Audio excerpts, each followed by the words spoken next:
Maayong adlaw sa inyo tanan diha mga lumon ug sa mga kapadyak nako na mga siklista. Humana mo og subida sa skyline na mahulay sa mi kadali diri sa Las Tirasis kay nagchika-chika sa mga tabian.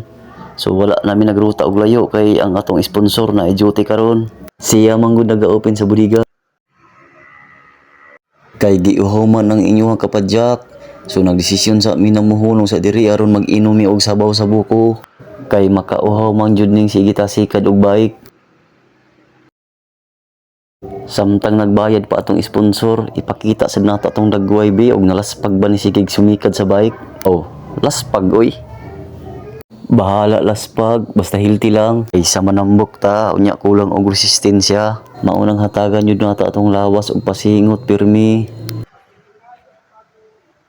Magmakdo sa daw mi ingon sa akong sponsor. Murag simbiganahan jud ko ani basta ingon ani ang mga panirada. Busog jud ta ani karon. Pakita sa daw nato atong dagway kadali be. Nya mosulod na ta aron makakaon na sad ta. Wala pa day nahuman atong sponsor. Namili la pa day siya unsa iyang orderon. Pre kita paabot lang sa ta. Kay sponsor man nato ang nanirada.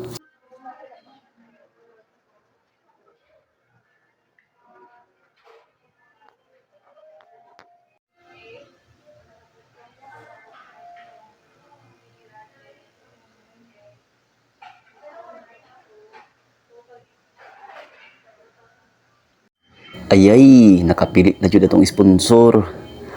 So, magbayad na siya ron sa cashier. So, paabot lang sa ta kay murag kakaunon naman ko eh. Nice. Una ni atong ginapaabot sukad ganina. Ang mukaon na. Subiyaan sa tamo kadali. Kay mukaon sa ako. Kay murag gutom na yun tungod sa sinikad sa bike.